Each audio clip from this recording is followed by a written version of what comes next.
Merci de votre fidélité. Bienvenue, jeudi 21 avril, kiosque, bienvenue à ce prestigieux plateau sur les antennes de Canal. On va parler actualité comme chaque jeudi, économie, la crise économique, doublée d'une surchauffe de prix au niveau du marché. Le gouvernement appuie sur le bouton rouge, bouton accélérateur. D'abord, la rivalisation salariale de l'ordre de 30% pour les salaires de base des agents et fonctionnaires de l'État, mais aussi cette décision prise hier à l'issue de la réunion de conjoncture économique du gouvernement annoncée par les ministres d'État Christian Mwando Simba, ministre au plan, les gels de la TVA sur plusieurs produits des consommations, plusieurs produits des premières nécessités, justement par rapport à l'économie. Les assemblées annuelles de Bretton Woods, de la délégation congolaise séjournée à Washington, certainement on va passer en revue les différentes revues en vue de la conclusion de plusieurs accords, mais aussi les respects des cahiers des charges des institutions de Bretton Woods. Économie, justement, ça sera même la grande partie de l'émission de ce jeudi. Encore un raté, un report dans l'examen de la proposition de la loi électorale, la loi dite Lokondo. Les balais diplomatiques annoncés au bureau Mbosso, plusieurs ambassadeurs et chefs de mission diplomatiques occidentaux étaient chez Mbosso depuis le début de la semaine. La SENCO et l'Église catholique également alertent sur les retards de près de 5 mois déjà enregistrés en ce qui concerne les chronogrammes de la Commission électorale nationale indépendante. Pendant ce temps, les speakers de l'Assemblée nationale passent des moments très sales. Le président de l'Assemblée, Mbosso, est visé par une pétition. On apprend d'ailleurs, c'est d'ailleurs mes invités qui viennent de me les confirmer.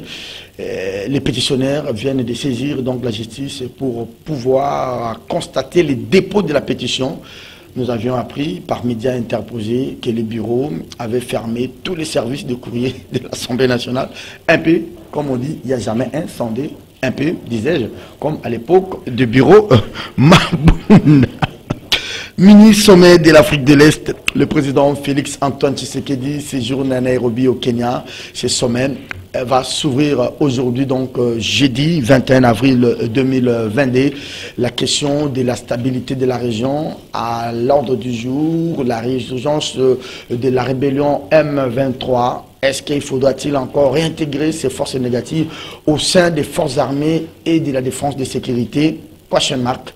On répond tout à l'heure. On en parle de plus en plus, des médias interposés, mais ce n'est pas encore confirmé.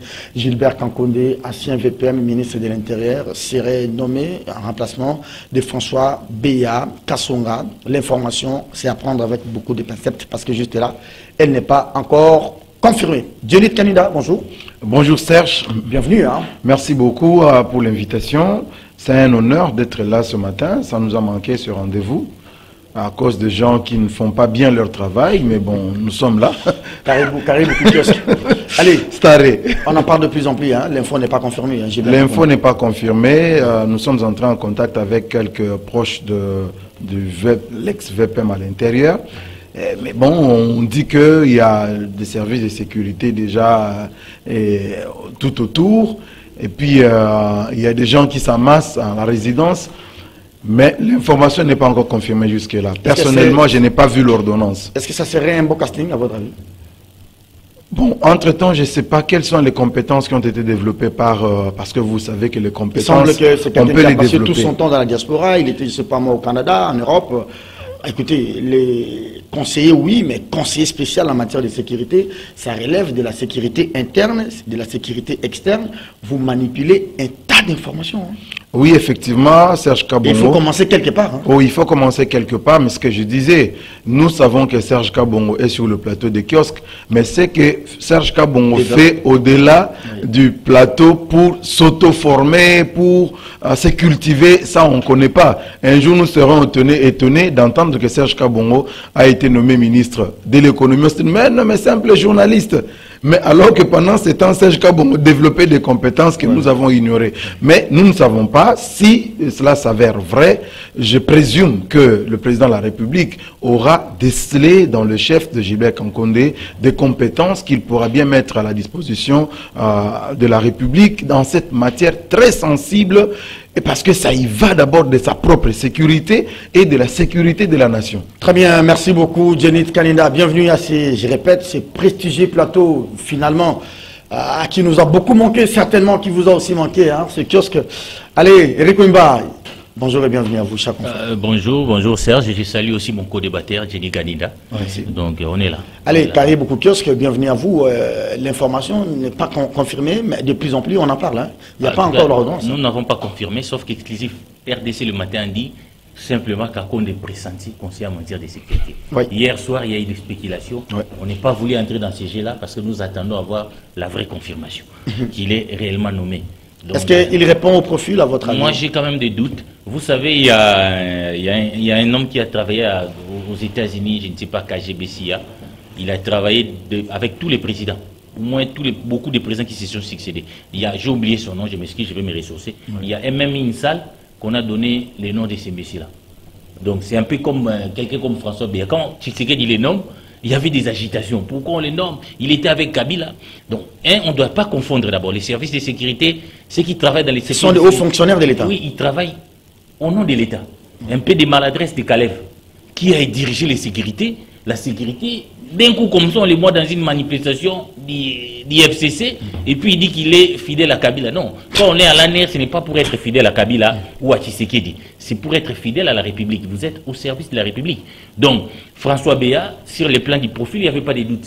Il a gravi tous les échelons, depuis Sétial et depuis Mobutu, il a été tout ça, donc il connaissait son métier. Merci. Mais en même temps, bon, Kakonde, il y a quand même des doutes, c'est quelqu'un qui a beaucoup vécu à la diaspora. Bon, est-ce que le peu de temps qu'il a passé au ministère de l'Intérieur, parce que c'est aussi un ministère très... Il a été désavoué même par la petite territoriale, hein, les maires de la ville, mais sur le plan sécuritaire, est-ce qu'il a appris? Il doit, à mon humble avis, avoir pris beaucoup de choses en occupant ces ministères stratégiques. Mais en même temps, bon, vous avez Kabila aussi avait nommé Pierre Lumbi. À la matière, Pierre Lumbi n'était pas assez outillé, donc c'est quelqu'un qui n'avait pas gravi les échelons. Mais bon, plus il y avait un problème de confiance aussi, hein. Surtout à ce stade avec ce qui vient de se passer. Peut-être que le président voudrait un homme de confiance. Mais il y a quand même, il faut le dire, des doutes sur les profils de Gilbert Kakonde. Mais est-ce qu'il ne sera pas là pour régler des comptes? Parce que Gilbert Kakonde, il faut le dire aussi, que comme ministre de l'Intérieur, à un moment donné, il était en déphasage avec la direction du parti aussi. Oui. Et certains gouverneurs aussi. Certains gouverneurs. Kabouya et Kabound ne voulaient pas des Kakonde. Donc c'est comme ça que Kabound avait fait tout pour placer son homme. Même si aujourd'hui, on ne veut pas les reconnaître. Asselo est là au gouvernement, grâce et autres à Kabound. Très bien. Merci beaucoup. Mais est-ce qu'il n'y aura pas de règlement de comptes à l'intérieur, parce qu'il y a des guerres de palais au niveau de l'IDPS entre lui et les Kabouya, c'est ce que nous ne savons pas, mais nous attendons la confirmation. Est-ce que d'habitude, de préférence, on aimerait avoir un fils maison, un vieux de la cour? Oui, il y a cette inadéquation entre avoir un fils maison et quelqu'un de confiance, parce que quelqu'un peut avoir... Quelqu'un de confiance qui vient apprendre la sécurité. Non, quand je dis quelqu'un de confiance, quelqu'un qui s'y est là, qui vous savez... Parce que vous voyez, il faut dire quand même que ça sort au moment où il y a des graves soupçons sur la personne de François Béa. Donc on l'a soupçonné à ce niveau-là de faire un coup d'État. Merci beaucoup, Eric Wimba. Ça pose énormément un problème de confiance et aussi un problème d'expérience. Alors, il y a aussi l'actualité, est-ce que le président a fait les déplacements? Eric, vous gardez les micros, vous allez intervenir pour ces premiers thèmes de l'émission. C'est ministre sommet des États de l'Afrique de l'Est, on appelle ça EAC. Félix Tshilombo Tshisekedi participe pour la première fois, après l'adhésion de la RDC à cet espace politique aussi. Et il semble, selon ce qu'on a appris ce matin, de la part de la présidence de la RDC, que les sommets vont pouvoir pencher sur la question de la stabilité de la région et en ligne de mire l'M23, la résurgence du M23 dans la partie est de la République. Ah, et les Rwandais, quelque part dans ces sommets, parce que c'est un problème qui va être discuté, on peut dire à ce stade que les Rwandais ont gagné son pari. C'était de nous imposer la question M23. Et tout le monde sait que les M23, là, c'est la fabrication du Rwanda. Notre armée avait démontré qu'il y avait l'implication du Rwanda. Mais maintenant, nous devons négocier.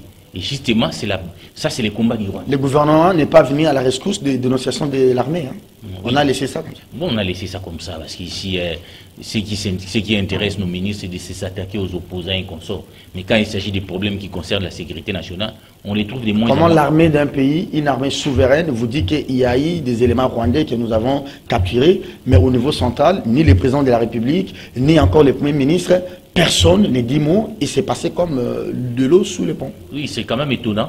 Donc je pense que là, les Rwandais est en train de gagner son pari. C'est de nous imposer la question M23, l'équation M23. Alors qu'on estimait que ce problème a été déjà résolu à un moment donné. Donc moi je pense que les problèmes aujourd'hui, on peut obtenir autant des sommets. Je ne cesserai de les dire, il faut changer les rapports de force sur les terrains. Il faut changer les rapports de force. Nous devons travailler à réformer notre armée. Vous savez, quand Poutine est là, tout le monde a peur d'affronter Poutine, parce que Mitterrand disait la dissuasion c'est quoi? Si on a peur de moi, on a peur de tous les restes. Il faut que nous avons cette image-là de Mobutu un peu.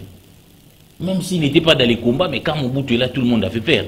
Tous ses voisins-là. Donc nous avons perdu un peu les leaderships après la guerre froide dans la région des Grands Lacs. Voilà que des problèmes qui nous concernent doivent être réglés à Nairobi ou par-ci, par-là. Il semble qu'après l'échec des Grands Lacs, les CRGL, la SADC, le salut viendra peut-être par cette structure-là. Oui, ça peut venir. Nairobi, c'est bien qu'on aille faire des choses. Mais je me pose quand même la question, parce que quand on a voulu faire des opérations ici, on avait dit que les Kenyans devaient venir. Mais je ne sais pas où en sommes-nous avec l'armée kenyane jusque-là. Mais le vrai problème est que les Rwandais veulent nous imposer les M23, veulent nous imposer à négocier avec les M23. Mais est-ce que de la même manière, aujourd'hui, on veut que Kinshasa puisse réintégrer les Sultani Makenga comme Kabila l'a fait?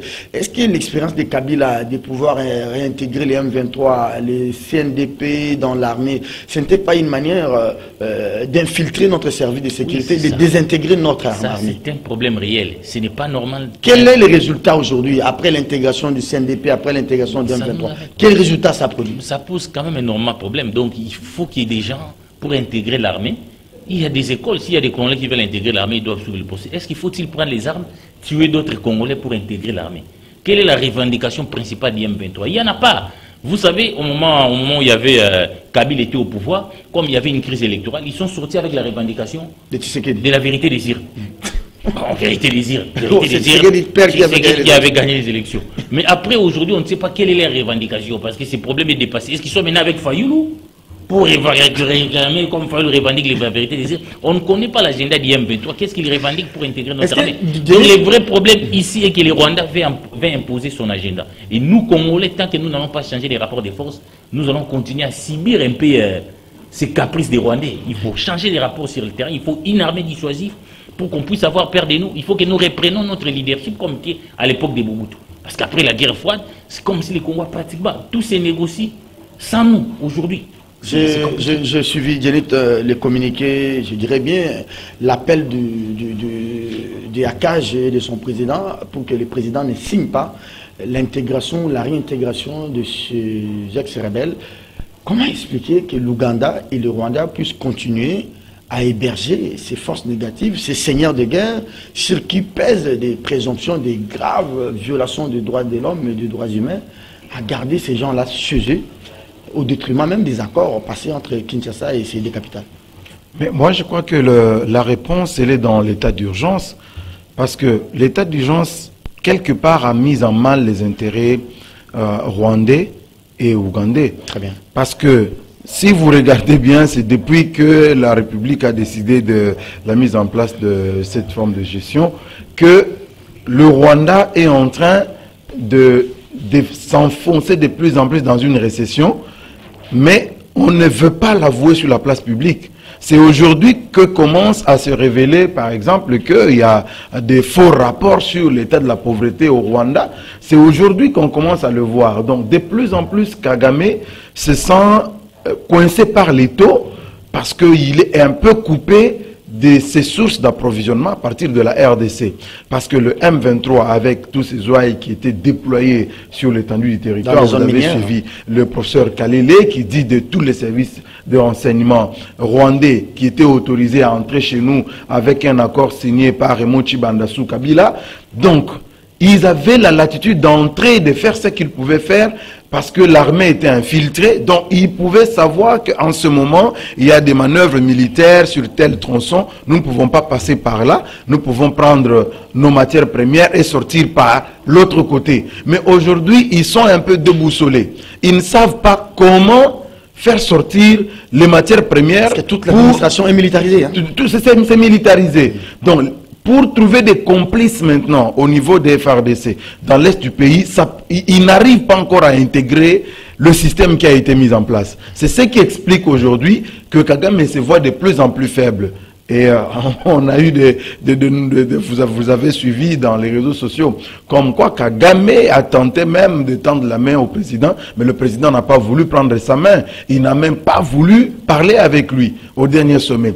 Alors, maintenant, il est en train de vouloir se rapprocher de ceux qui sont proches du président Félix. Il a tenté avec le président Denis Sassou Nguesso. Son problème, c'est de tomber dans ce qu'Eric Wemba disait tout à l'heure, que le gouvernement, et ce que vous disiez aussi, arrive à signer la réintégration de ces gens-là, pas seulement dans l'armée. Les dangers d'un pareil accord. Pas seulement, le danger c'est quoi? C'est pas seulement dans l'armée, mais aussi dans la sphère politique aujourd'hui. Ça signifie que s'ils arrivent à intégrer la sphère politique, oui, les mêmes méthodes d'hier, s'ils arrivent à intégrer la sphère politique, cela signifie que tout ce que vous dites au Conseil des ministres, Kagame est au courant à la seconde. Tout ce que l'armée prend comme décision. Tout ce que l'armée prend comme décision, l'orientation, tout ça, à la limite, Kagame est informé. Donc c'est ça en fait son grand souci. Mais je crois que le président ne se fera plus prendre parce que il a usé de bonne foi.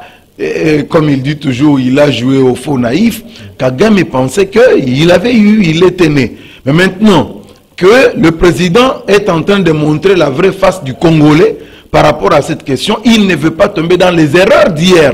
Parce que s'il tombe dans les erreurs d'hier, en tout cas c'est fini. Nous n'aurons plus jamais la paix dans l'Est du Congo. Et je crois que nous maintenant, peuple congolais, la société civile, tous les peuples, nous devons en ce moment dire au président que nous soutenons sa position actuelle, qu'il ne doit pas faiblir, qu'il ne doit pas reculer par rapport à la réintégration d'un autre groupe de M23 actuel, de l'actuel M23 dans les institutions. Parce qu'ils sont là.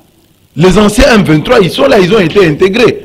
Mais qu'est-ce qu'ils veulent encore? Il y a certains qui ont été même élus députés. Voilà, il y en a qui ont été élus députés. Qu'est-ce qu'ils veulent encore?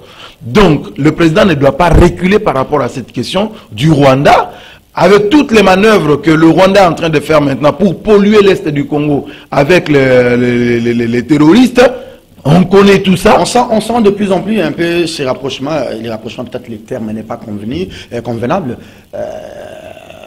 Disons-les quand même, ces rapprochements entre Kinshasa et Nairobi. Vous pensez que Nairobi jouerait un rôle très important en faveur de Kinshasa? Et effectivement, parce que vous savez que Nairobi, c'est un allié de longue date du président de la République, depuis l'accord Tshisekedi-Kamere. Donc, c'est un allié de taille pour lui. Je pense qu'il peut bien jouer sur ce plan-là, au niveau de l'Est, la partie orientale, parce que il faut que quelque part, Kagame arrive, non, la communauté internationale arrive à comprendre la voix de Kinshasa. Parce que très souvent, on a compté avec ce que disait Kagame. On comptait beaucoup sur ce que disait Kagame. Merci. Donc c'est ce que disait Kagame qui passait pour la parole d'évangile. La parole d'évangile. Qu'est-ce qu'il fait? C'est malheureusement notre diplomatie, ou encore elle n'est pas assez audible, elle n'est pas assez agissante, comme l'on dit dans les jargons. C'était voulu. Comment expliquer le fait qu'aujourd'hui, Kagame, je dirais, Kigali arrive à ne pas négocier avec les FDLR, qu'il traite de génocidaires, et toute la communauté internationale est d'accord avec Kagame. Il ne faut pas négocier avec ces gens-là. Leur place, c'est en prison, ce n'est pas de réintégrer les forces armées ou les services de sécurité rwandais. Mais tandis que chez nous, ce sont les mêmes exactions commises par les M23 qui tuent, qui pillent, qui violent, qui violentent. Mais on nous demande à nous, Kinshasa, de pouvoir prendre langue et discuter avec ces gens-là. Ah, il ne faut pas se plaindre, vous savez. C'est le coût subjectif congolais qui n'est pas assez élevé. Oui, il faut changer le rapport des forces. C'est pourquoi j'ai dit, quand j'étais à Lubumbashi, j'ai posé la même question à Moïse Katumbi à l'époque pour lui dire pourquoi nous subissons tout ça. Mais la recette, il dit nous devons travailler sur nous-mêmes. Ce n'est pas normal. Vous savez comment l'image que nous avons pour faire passer nos points de vue. Quand vous avez des diplomates impayés, pour se faire payer, ils vendent même les immeubles. Les gens, oui, franchement, le monde est en train de... Non, c'est pas une bonne excuse, il ne faut pas tout... J'ai dit, ce sont des problèmes. Parce que je ne peux pas comprendre que certains pays signent les accords avec les Rwandais. Donc le Rwanda a eu quand même sa place sur le plan international. Donc Danemark va signer cet accord. L'Angleterre va signer un accord pour que les gens qu'on va rapatrier, et pour les gens qu'on va refouler dans ces pays-là, puissent être installés au Rwanda. Et le Rwanda va bénéficier de beaucoup d'argent. Mais quand vous regardez la superficie du Rwanda... Ils ont des problèmes de terre. Des terres, mais pourquoi pas ici au Congo, où on a des terres de Mbororo. Tu sais, quand il y avait des problèmes de Mbororo là, un député du Bandundu a dit, mais si ces Mbororo cherchent vraiment les problèmes des terres ici, ils peuvent même venir ici, dans la province du Bandundu. Ici, nous avons vraiment des espaces où on peut amener ces gens-là. Pourquoi on signe un tel accord avec les Rwandais? Donc, la diplomatie rwandaise fait passer ces thèses. Donc, il ne s'agit pas de se plaindre. Nous aussi, nous devons commencer à faire passer nos thèses. Donc, travaillons sur nous-mêmes. Merci. Même face à ces... Vous êtes membre d'IDTEL, vous allez apprendre que non, la RDC ne siège pas parce qu'il a des dettes. Vous allez apprendre qu'un diplomate a voulu vendre l'ambassade. Vous allez apprendre que nos ambassadeurs sont impayés. Ça aussi, ce sont des problèmes internes que nous devons travailler sur ça pour que notre voix, c'est-à-dire faire attendre la voix de la RDC. C'est cela aussi une diplomatie. Mais jusque-là, j'ai comme l'impression que Christophe Lutundela est dans un rôle protocolaire. Je ne vois pas vraiment... Il est dans un rôle protocolaire, c'est-à-dire qu'on lui envoie... Ce n'est pas la personne de Lutundela, ne voyez pas la personne. Vous savez, la politique étrangère est la somme de la politique intérieure. Oui, si déjà à l'interne on s'organise mal, il ne suffit pas d'avoir un Lutundela qui va... Non. Vous pouvez tout reprocher. C'est une construction d'une politique interne pour avoir une politique extérieure. Non, il faut faire attendre la voix du Congo. Oui. On peut tout reprocher à Kabila. C'est-à-dire ça s'est construit. Ce n'est pas que Lutundela qui vient, il commence à parler. Non, la personnalité aussi joue. Parce qu'on a vu quand même ici, en dernière minute ici, on a vu quand même quelqu'un comment chez Okitundu s'est comporté par rapport à une certaine diplomatie qui était d'affirmer la souveraineté de la RDC. Qu'est-ce qui a changé? Apparemment, ce sont les mêmes acteurs, mais ce qui a changé peut-être, c'est les cadres et la dénomination. Parce que ça sera les mêmes Yoweri Kaguta Museveni, les mêmes, comment il s'appelle, Kagame Paul, ça sera les présidents, burundais, ça sera Tshisekedi. Ce qui a changé, c'est peut-être les cadres et les noms de la nouvelle structure à laquelle nous venons d'adhérer. Le contenu. Et pourtant, nous connaissons déjà les positions des uns et des autres sur la question. Oui, nous connaissons effectivement les positions des uns et des autres, mais dans chaque organisation, il y a derrière des partenaires. Voilà. Derrière, il y a des partenaires, derrière, il y a des objectifs. Et je crois que c'est par rapport aux objectifs qui sont beaucoup plus économiques avec une ouverture au niveau de l'Est, de l'Afrique de l'Est. Je crois que ça, c'est très important aussi pour les opérateurs économiques du Grand Est. Alors, pour nous, je pense que c'est très important parce que nous sommes dans un contexte où le président est en train de chercher des voies et moyens pour élever notre économie, pour donner un peu de souffle aux opérateurs économiques congolais, pour créer de nouveaux opérateurs économiques qui peuvent travailler pour l'intérêt du peuple, pour aider les Congolais à accéder à des facilitations, à des opportunités qui s'offrent à nos frères africains de l'Est. Mais c'est aussi un moyen de faire entendre la voix de la RDC. C'est vrai, on vient parler de l'économie, mais écoutez, si nous voulons parler économie, nous avons telle matière première chez nous, nous avons telle matière première chez nous. Si nous signons des accords officiellement, nous vous garantissons la sécurité, mais entre-temps, nous développons la sous-région. Je crois que c'est un cadre qui permet aussi d'aller dans un autre narratif, comme disait notre ministre qui a échoué dans l'implémentation de son changement de narratif. Donc, le président, au moins... Ça, c'est un bilan déjà que vous tirez, c'est vous. Non, mais le ministre de la Communication a échoué lamentablement. Madame, monsieur, vous regardez je suis d'accord avec Jenny Kanina. Vous regardez c'est sur CCTV, Eric Wemba Kungu. À ma droite, à votre gauche, à la télé, et Djenit Kanida de Market TV, à ma gauche, qui est à votre droite à la télévision. Les débats se poursuivent. L'avant-dernier thème, Certainement, on va parler de l'aspect économique de cette émission, parce que vous le savez, chaque jeudi, on parle économie, jeudi éco. Djenit Kanida, les principes, ils restent les mêmes, même si on a raté 2 semaines d'émission, mais nous gardons les principes. Crise économique, doublée d'une surchauffe des prix, le gouvernement appuie sur le bouton accélérateur. Des grandes décisions. D'abord, la révalorisation salariale de l'ordre de 30% sur les salaires de base. Je ne sais pas ce qu'on attend par salaire de base ici en République démocratique du Congo, au-delà des avantages, au-delà du moyen brut. On va décortiquer ça tout à l'heure.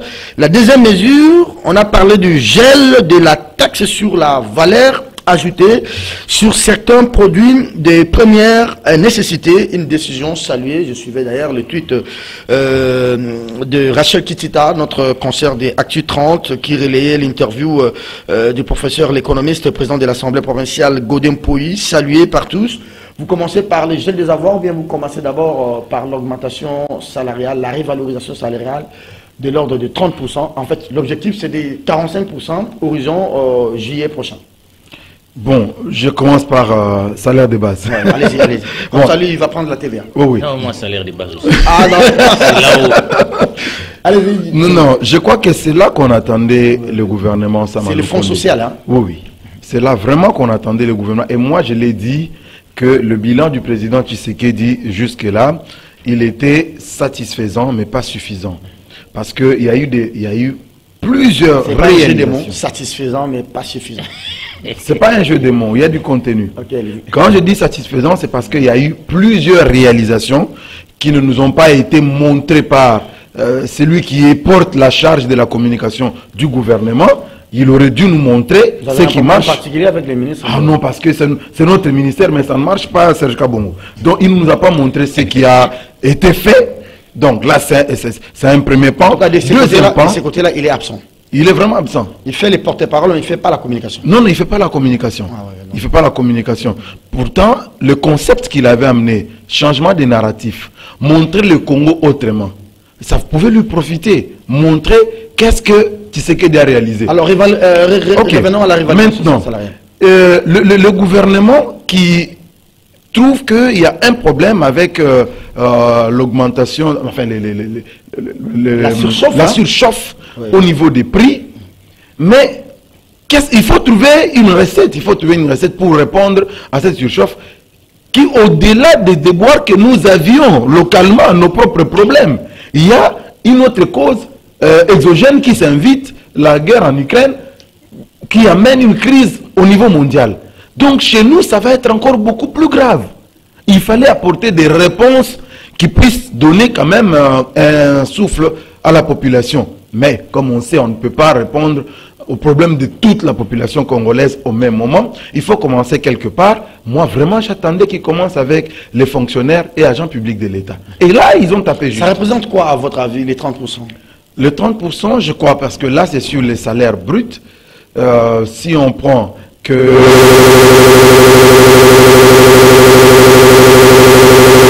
Je prends mon exemple, excusez-moi, je ne dis pas mon salaire à CCTV. À l'époque, j'ai touché $280 à CCTV. À l'époque, hein, l'ensemble, le brut. Mais quand j'ai regardé sur mon bulletin de paye, les salaires de base étaient de $80.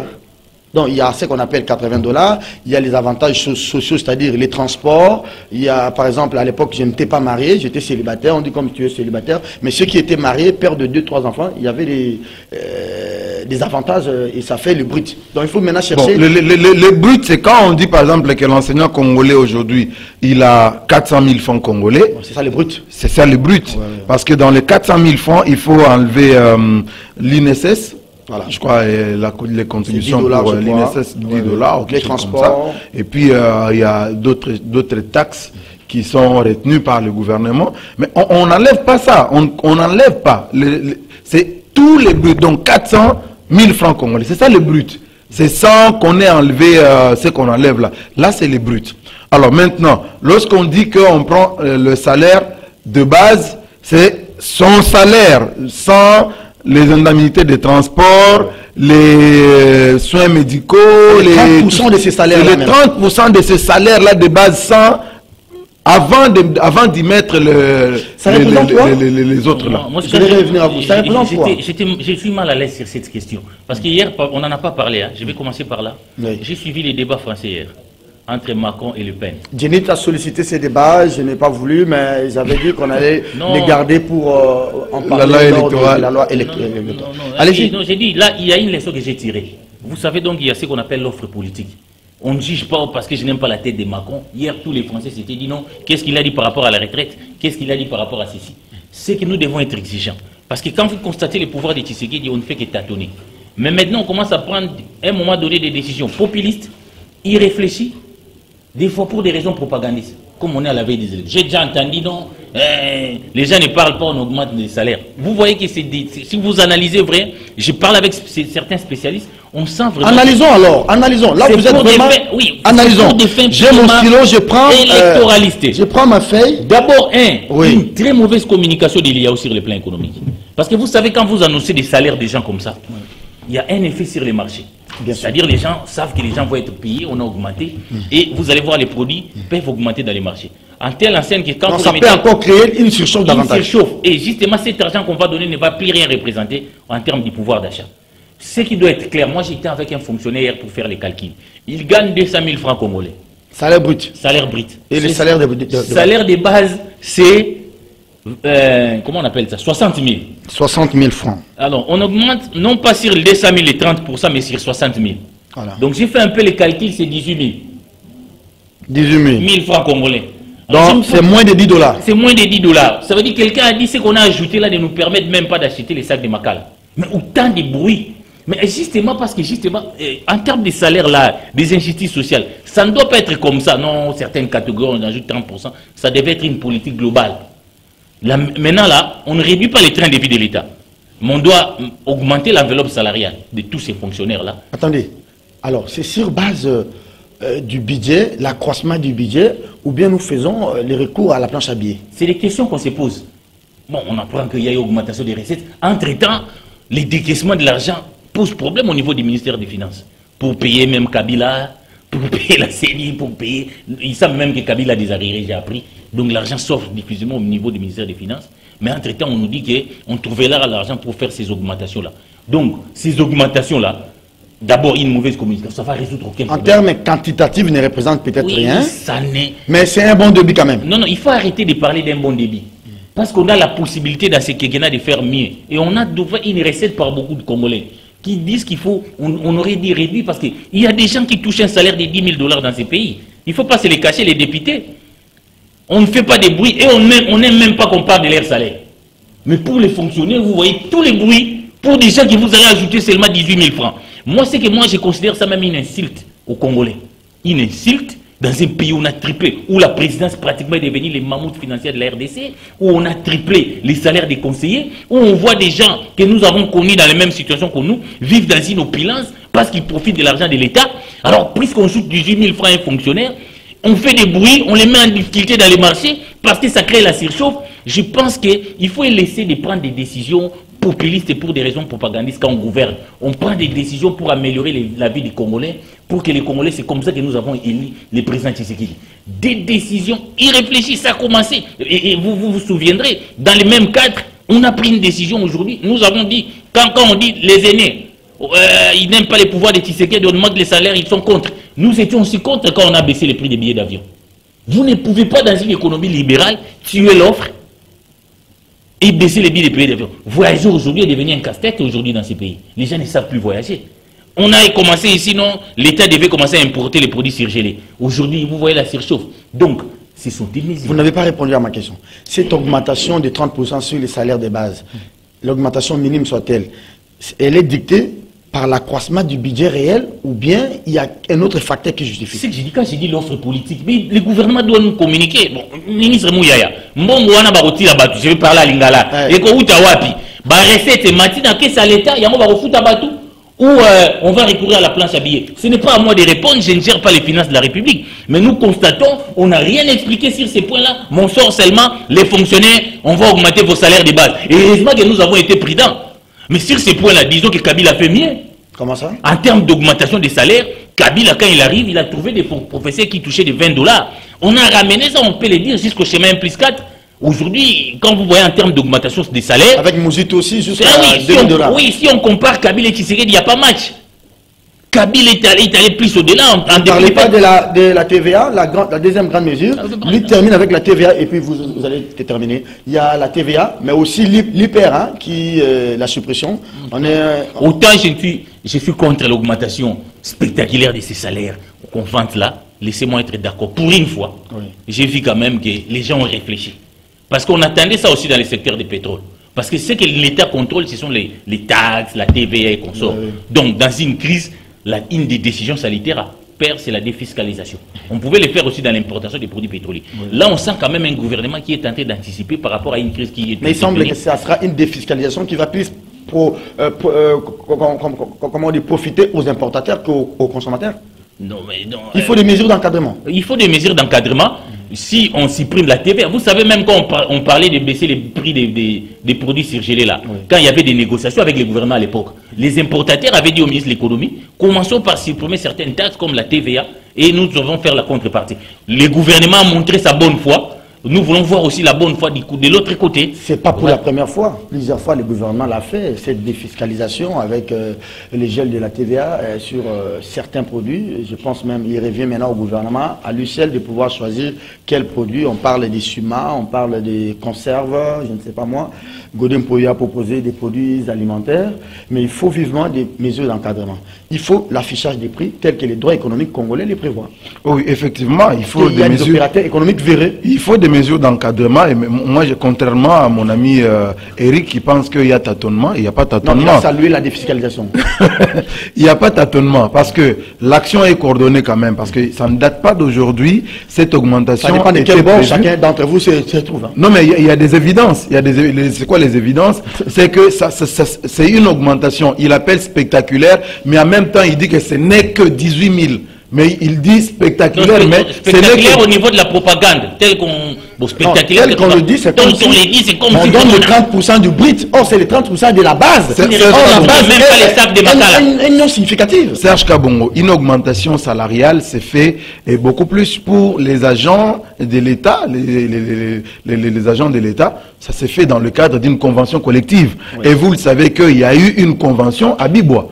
Et c'est dans ce cadre-là, si ça n'a pas été fait jusqu'aujourd'hui, c'est pas un fait anodin, c'est parce qu'il y avait des mesures d'encadrement qu'il fallait prendre. Je vous signale que c'est pas pour la première fois que le président Tshisekedi use de l'augmentation des salaires sans qu'il y ait surchauffe sur le marché. Parce que les enseignants sont partis tout autour de 80 000 francs congolais à 380 000 francs congolais, il n'y a pas eu surchauffe. Nous avions nos prix que nous avions. Donc, c'est pour dire qu'il y a des mesures d'encadrement qui sont prises quelque part parce qu'ils travaillent dans un cadre d'un gouvernement qui tient des conseils des ministres quand même, contrairement au gouvernement passé.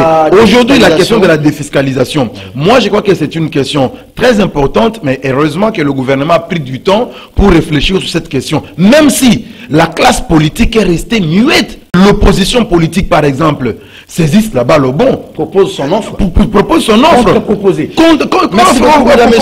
Malheureusement, l'opposition politique est absente sur ces sujets-là. Ils sont plus dans les sujets élections, nous voulons les élections, nous voulons les dialogues. Mais les vraies questions qui peuvent changer la vie de la population, là, ils sont absents. Très bien, je crois.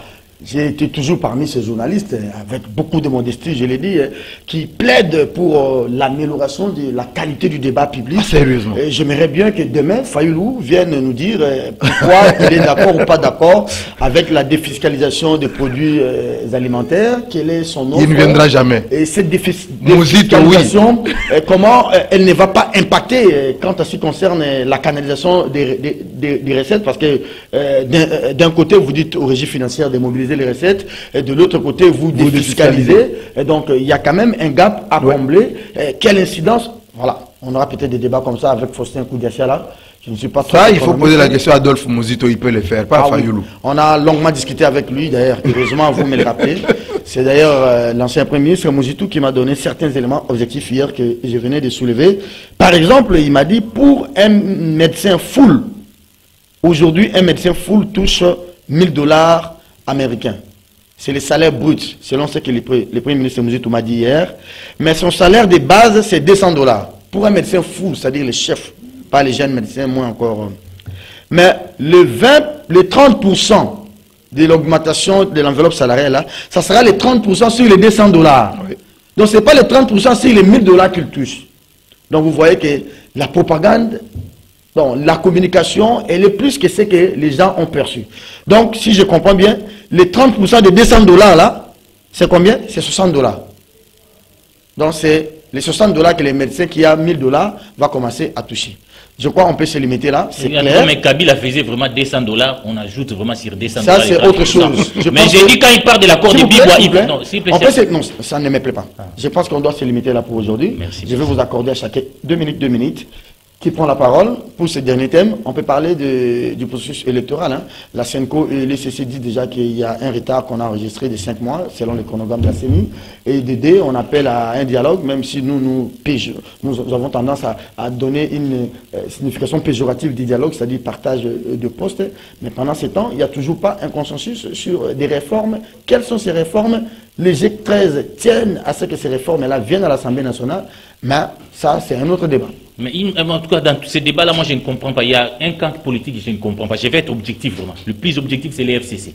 Vous savez, quand il y avait des troubles ici, des Rossard Malonda, il y a eu 13 dignes fils de ces pays qui estimaient qu'au niveau des institutions, on n'arrivait pas à résoudre les problèmes. Des crises, les gens ont été dans la rue, il y a eu des pillages. Ils ont appelé à un consensus national sur les grandes questions. Parmi les questions, la question de la réforme électorale. Et les G13 avec ces délits, c'est ça, à Lokondo. On a même baptisé la fameuse loi, la loi Lokondo pour immortaliser Lokondo. On consultait presque la classe politique. Ils ont été réussis par les chefs de l'État. Moi, à l'époque, j'accompagnais les G13. Nous avons fait tout, les G13, pas moi, a fait tout pour rencontrer les FCC à l'époque. Les Néhémis.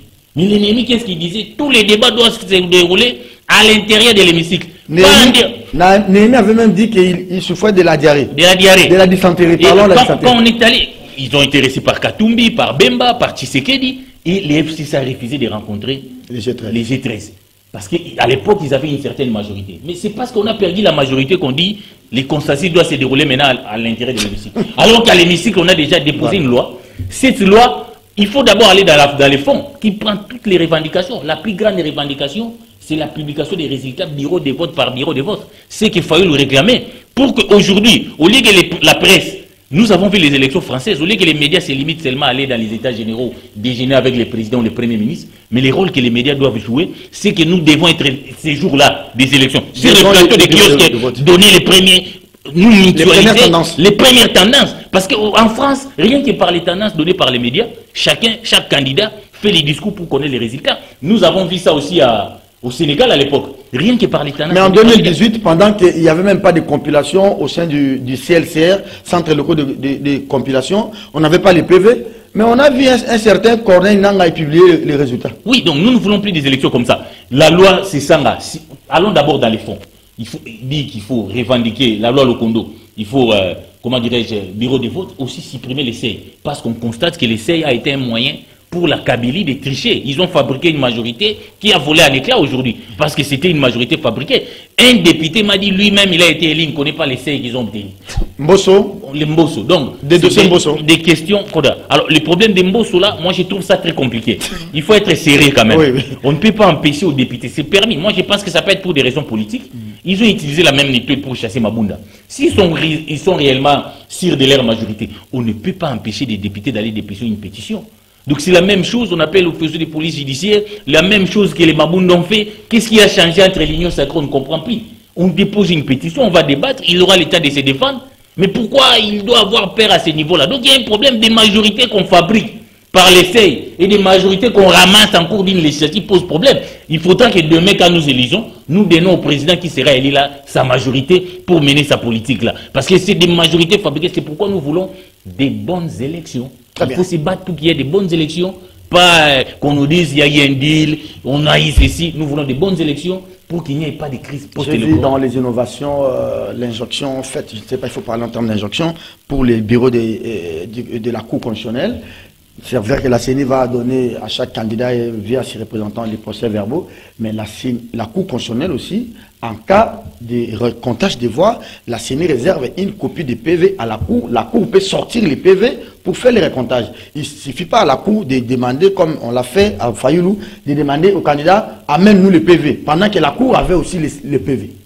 Ça, c'est une innovation. Ça, c'est le vrai débat, Serge Kabongo. Mais le FCC veut fuir les débats. Parce qu'ils ne se sont pas préparés. Non, tout débat doit se faire à l'intérieur de l'hémicycle. Ils ne se sont pas préparés. Ils ne se sont pas préparés à ce débat. Alors, ils pensaient que cette loi sera gardée dans les placards. Oui. Bon, finalement, il n'y aura pas de débat à l'Assemblée nationale. Mais on y est maintenant. Débattons au sein des institutions pour aller aux élections. Mais leur problème aujourd'hui, politiquement, c'est que nous devons bloquer la machine. Parce qu'entre-temps, ils sont dans les institutions.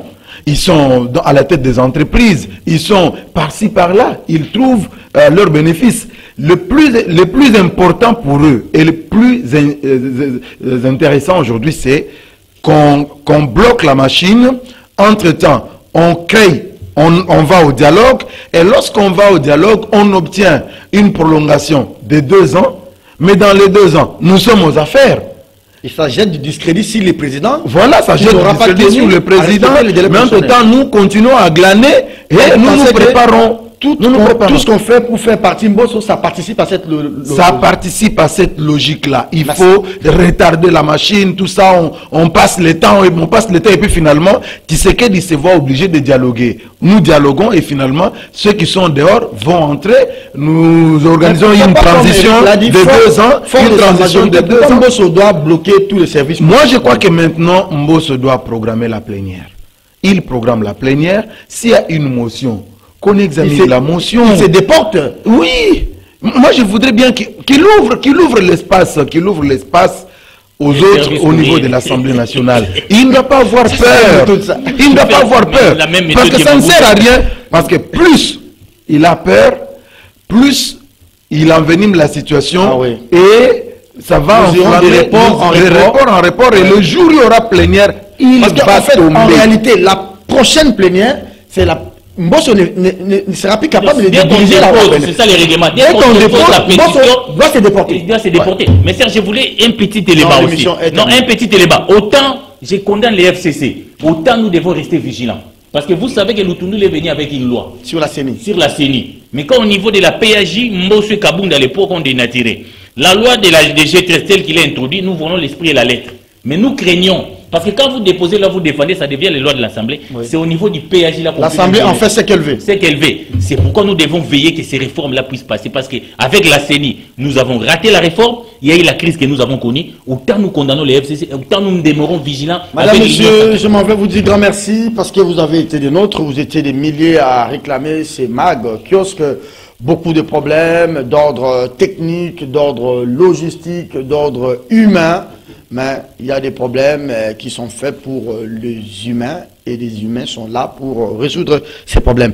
Et je m'en vais dire grand merci à nos invités. Jenit, merci. Merci beaucoup, Serge. Vous allez me saluer toute votre rédaction. Merci. Merci Eric Wemba. Vous allez me saluer aussi toute votre rédaction. À toute l'équipe technique, grand merci pour cette reprise. J'espère que cette fois-ci, c'est la bonne. Prenez rendez-vous avec Kiosque à 18 h pour la Réduf et 9 h 30 demain pour le dernier numéro. Au revoir et très bonne suite des programmes sur les antennes des canaux.